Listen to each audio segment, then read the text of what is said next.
Two things. One, I was on deadline, and when I'm on deadline, as my wife will tell you, I'm focused on deadline. She'll come peeping in the door and have something to say. Deadline. Two, when your name popped up on the caller ID, I'm like, this can't be good. The managing editor doesn't call me every day. What in the world's happening at the paper? It was unnerving. Three, contextually, I was not in a great place.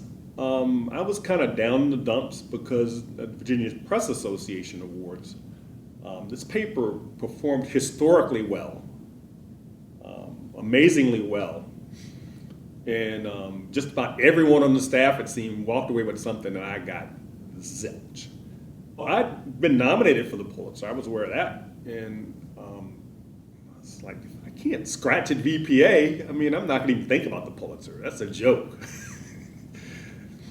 So I'd really kind of forgotten about the Pulitzer. I'd put it out of my mind. So when I picked up the phone and you sounded immediately celebratory. I was like, hey, Mike! Mike's a little early. Mike be drinking. What's up? He said, you want a Pulitzer? They just announced it on their live thing, and Paige and I were sitting in our office and just heard it. And you remember my response. It was profane, but I'm like, why is he messing with me on deadline? Just get out of here. No, it's true. And I'm like, and then it hit me, and it just, I started sobbing. Oh my God. Mike, this is so amazing.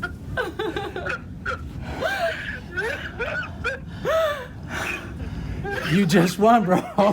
I'm so proud of you, man. Mike, so you're proud so of you. amazing. Thank you. This seems like a dream. I can't. It's Yeah, true. maybe it is. Maybe it is. I don't know, bro. Maybe it is.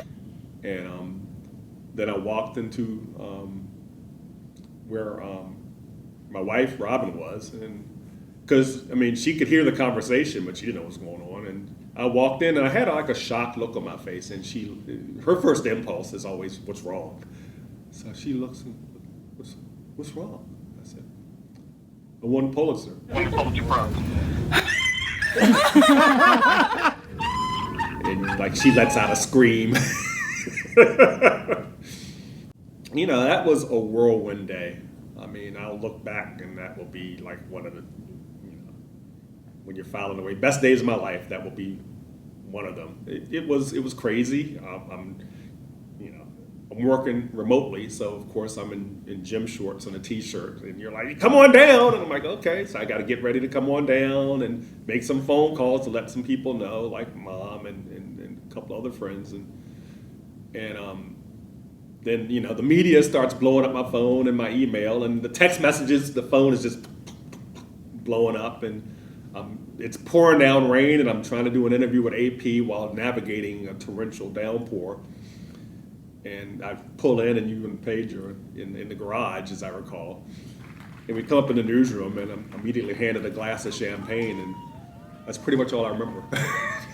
No, it was a fun day. Right. Who thought about it? There's no template for it, and you don't.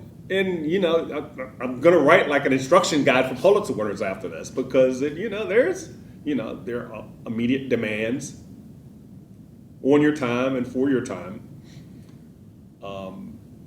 And you want to accommodate as many people as you can, because here in Richmond, and want people to say, oh, he got a big head now. He's like he's like that now. He's that guy. So I don't want that to start happening yet. But eventually you've got to place some limits on it. And then you sit down and you write as a Pulitzer winner, and you're like, I can't come with any garbage. Not like I was trying to do that anyway, but you feel like you get a special brand of scrutiny, and of course you look at what happened with Nicole Hannah-Jones, my immediate predecessor in this category, and I don't think her life's been interesting since she won. And between her winning that and her involvement, her essential involvement in the 1619 project, she's just like a target. You know, being at the Richmond Times-Dispatch, maybe not my worry that, you know, the forces that are after her would immediately come after me, but I don't know. It's something to consider. But yeah, it's life-changing, but it's not. You know, you still have your obligations, and you know, you still have to produce.